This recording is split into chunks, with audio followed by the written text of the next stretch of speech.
Alright, I'm here at the Rickshaw Theater in Vancouver BC, and I'm here with Mr. Jeff Loomis. How you doing, Jeff? Great. How are you? Pretty good. Here at GunShyAssassin.com, and here at the Soilworks show, April 2nd, and yeah. So, just for starters, Jeff, my buddy Jeremy here is the cameraman, and he wanted me to ask you, how does it feel to be the greatest guitar player? I would say it's not necessarily true, but thanks for saying that. But it just feels great to be out on the road. Absolutely. You know, on tour with Soilwork, they're old friends. You know, we go way back, and we used to tour together. We did numerous tours together, so it's just really kind of like family on the road, and I'm enjoying that. And the crowd response has been really good. We're doing a 45-minute set every night of all instrumental music, which is kind of different than, than what I'm normally doing. But yeah, it's been really, really awesome, and the tour's been going very smooth. So what I wanted to add on to the tour is that I was looking at the tour date, so it's about 2-3 months, right? It's actually 57 shows with about 2 days off. Yeah, I was just gonna. That's 2 months. That was my next point. Is that I saw the days off, and there were a few in between. Yeah. Like maybe 2 or 3 days off. There's 2 days off, and the days that we actually have off are travel days. So I mean, it's not really a day off, right? You know, midnight oil. Pretty much, yeah. Yeah. But I mean, it kind of makes the tour go even quicker. Yeah. You know what I mean? You look at your laminate, and you're like, how far are we into this? You look at it a few days later, and you're like, oh my god, 5 days just flew by. So it's going fairly quickly. That's good. We're almost halfway done with it. Yeah, and it's a great lineup too. It's awesome. Very diverse lineup. Yeah, for sure. Yeah. I just wanted to touch upon, so let's go back to the 80s.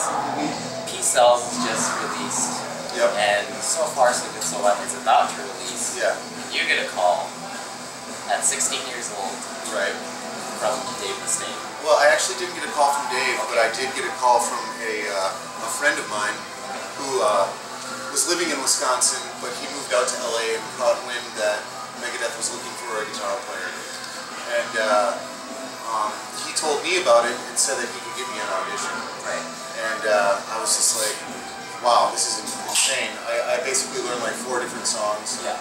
It was like Wake Up Dead, In My Darkest Hour, The Conjuring, and one other song which I can't remember. I think it was Devil's Island, yeah. And I just made like a 4-track demo of the songs and sent it to them, and they really liked it. But the thing is that they didn't know that this was a 16-year-old kid sending the tape. So when I went to California to audition for them, there was a line of guitarists outside a rehearsal room, and they called my name. I believe it was David Ellefson who called my name, and I stepped up. He's like, "Who are you?" 10th and 11th grade. Yeah, right? basically. Yeah. And they could have easily said, "Hey, man, you know, you're much too young. You don't have enough experience." But they actually gave me the time to come in and do the audition, and it went really well. But Dave came out afterwards and basically said, "Hey, man, I really appreciate you coming out here, but you're just too young. You don't have enough experience." He said, "One day you're going to be an amazing guitar player. Just stick with it." Yeah. And maybe one day we'll run into each other again. And it's very funny because 2005, there I am sitting on a couch with Dave in some hotel getting ready to do the very, very first Gigantic work. And, you know, he was right. You know, just basically stick with something and then it'll come to a reality if you spend time working at it. It's amazing how it came full circle. Yeah, it's pretty cool. Yeah, definitely. Okay, I just wanted to ask you about the new album, or just the 2 albums that you've released since Plains of Oblivion and Zero Order Phase. I know Zero Order Phase you released when you're still with Nevermore, right, back in 2008. Yep. But with 2012, so last year, so it's been about a year since the new album's been out. Mm-hmm. And I just want you to touch upon the guest stars that you have, the guest guitar players like Chris Poland and Marty Friedman, and Tony McAlpine. Well, these guys were huge inspirations to me, you know, growing up as a guitar player. And over the past, I would say, I don't know, a couple of years or something, I was able to get in touch with these guys and just politely ask them if they would, you know, be a part of the record. And I somehow got a hold of Tony, I think through Facebook initially, and told him how much I loved his playing. And he wrote me back immediately saying that he liked my playing as well from what he heard. asked him if he'd be a part of the record, and he said yes. So we ended up doing an email kind of thing where he sent the solo that way. And you added it to the song. Yeah, the same thing with Marty Friedman and the same thing with Chris Poland. I just can't believe that all three of these guys are on the same album. It's pretty cool. Yeah. So I'm just very fortunate, I guess. Then after listening to the album with each song that they guested on, you can totally tell it was them. Yeah. When they play their solos, but you can pick out all their Marty Friedman. That's the most amazing thing about it, is because you can listen to it and bam, you know, they have such unique styles within them. They're playing, you know, that it just really sticks out, you know. And that's why I kind of chose them to do it. It was just very hard to figure out where they would do it in each song. It took a lot of time to figure out what would kind of blend, you know. So with Marty, for instance, I kind of picked something slow and like a midsection part of the song called Mercurial, and he does an amazing job on that. So it's really awesome. And I just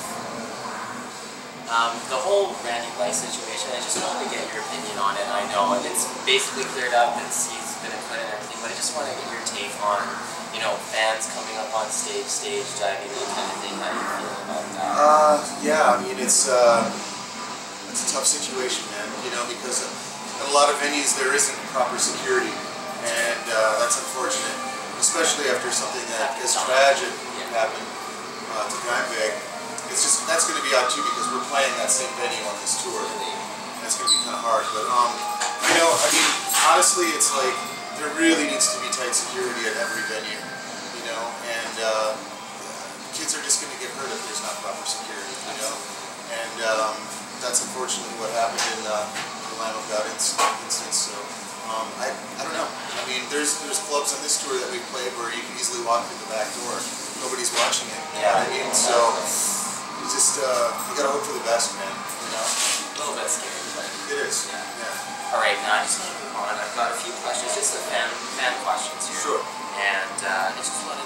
Actually, they're more multiple choice. Something new I'm trying out. But I've talked to a whole bunch of my friends who are Nevermore fans, who are fans of your side project, everything, and just it's kind of weird because it starts off with normal kind of questions, just kind of multiple choice. So just give your best opinion on each question. It kind of gets weirder as we go along, but just bear with me. All right, the first one is oh yes. So I know you're quite a fan of Rickshaw. Yes. And I just wanted, so the multiple choice would be, which album do you prefer? Do you prefer the new album, the L'Enfant Sauvage? Do you prefer the Mars Cecilius, or do you prefer the real one? I prefer the middle one, actually. Yeah, that's the first one. Yeah, really, that's what got me into the band. Yeah. And their unique style, of course. It's just, I recently got a chance to see them live on Halloween in Gothenburg, Sweden, I believe it was, and they blew me away. I mean, they just had the crowd in their hand, you know? They are. And I was just enjoying myself so much that night, because they're just such a tight band, and they're just such a unit, you know? And you watch them before they hit the stage, they're just such a force, you know, to be reckoned with. Yeah. And but I would have to say from Mars to Sirius is probably my favorite one. Yeah, definitely. Yeah. The reason That's really got me into the band. Yeah, the reason I brought it up, I saw them back in January when they were here, just over on the other side of Vancouver. But they were playing with Jeff Townsend that night, and I got to meet Joe that night. I had an interview with him, so that's why. Oh, that's awesome. Yeah. But your thing. Okay, now. If you see him again, tell him I said hi. I will. And then I'm a huge fan. Absolutely. Hopefully a tour maybe down the road. That would be something. Maybe. All right, the next one. This is from John in Abbotsford, BC, so just down the road. Yeah, we were just there today. Yeah. Oh, really? That's where our hotel was. Oh, really? No way, in Abbotsford. Abbotsford. All right. Okay, so this is one about Megadeth. Okay, so which guitar player would you prefer playing with Dave in Megadeth? Chris Potter, Chris Poland, or Marty? That's a tough question, because Chris is a great friend of mine, and I don't want to And you don't want to throw the other guys under the bus. Well, I mean, it's not really throwing anybody into the bus. Yeah. It's just like, who do you really prefer in the band? To be honest with you, I loved Chris Poland. Yes, because I think he gave them an incredibly unique style. You know, with his legato playing, his kind of his jazz influence, really kind of was a cool combination with the sheer metal that they were doing, but with this cool guitar. guitar style. Yeah, absolutely. With his weird bends and stuff like that. I thought he added a really uniqueness to the band. If I could just say a couple words about the other guitarists, obviously Marty was probably the biggest guitar player in Megadeth, just simply because of his amazing technique and style. I think Chris is phenomenal in the band just because he's able to learn all those parts perfectly and execute them live, you know. But all in all, I would have to say Chris Poland is probably my favorite guitar player. Yeah, he played on a couple of my favorite albums as well. Yeah. Okay, now it starts to get a little bit weird. Alright, these three bands are holding auditions. This is from Jason in Chilliwack, BC, just close to Abbotsford. These three bands are holding auditions, and they want Jeff Loomis in these bands. Which band would you join? Electric Light Orchestra, Fleetwood Mac, or Queen? Oh man. See, Queen and ELO are two of my favorite bands because I grew up in that era. That's my dad had all these like all that vinyl and stuff. I'd probably have to be Queen, yeah. Share the stage with Freddie. Yeah, man. I mean, those guys were just such, I don't know, just the stuff that they did was so over the top and so ahead of time. Way ahead. And, you know, their use of tracks with harmonies and stuff like that, the vocals and guitar melodies was just above and beyond, you know? And, you know, people are always like, oh, Queen, you know, that's not metal. Well, it might not be metal, but it's like some of the best music ever written in the world. You know, I mean, it's a talent you can't, you know, argue against. I own every single Queen record on vinyl. Really? Every single one. That's awesome. All right. Next one. This is from Ian in Burnaby, so close, obviously, close to Vancouver. Randy Rhoads comes back from the dead. Okay. He appears in front of you, and what do you say to him, or what do you do? Do you A, bow down and say, we're not moving? B, stick him on your shoulder and give him a piggyback ride? I told you to get weird. It's bizarre, man. Yeah. Or C, have a blindfolded guitar duo with him. That would be really fun. Yeah. I would go with C, man. You know, yeah. Obviously, Randy Rhoads is another huge influence, you know. But I would have to say C. That would be really incredible to just, you know, be something part of that. You know, just to play guitar with that. Blindfolded or not. Yeah. You know, so that would be cool. All right, and the last one is very bizarre question. Very, very, very bizarre. Some people have too much time. I think so. Alright, and the last one, probably the most bizarre of them all. This is actually from my girlfriend. Okay. So Chantal, if you're watching, this is your question. Jeff Loomis goes out to dinner with Ozzy Osbourne. They dine on what? A, bats' heads. B, doves' heads. Or C, chicken heads. Chicken heads. Probably bat heads. Yeah. Alright, thanks for being a good sport about that. Thank you very much. Alright, this is Sean Harris from GunshineAssassin.com with Jeff Loomis.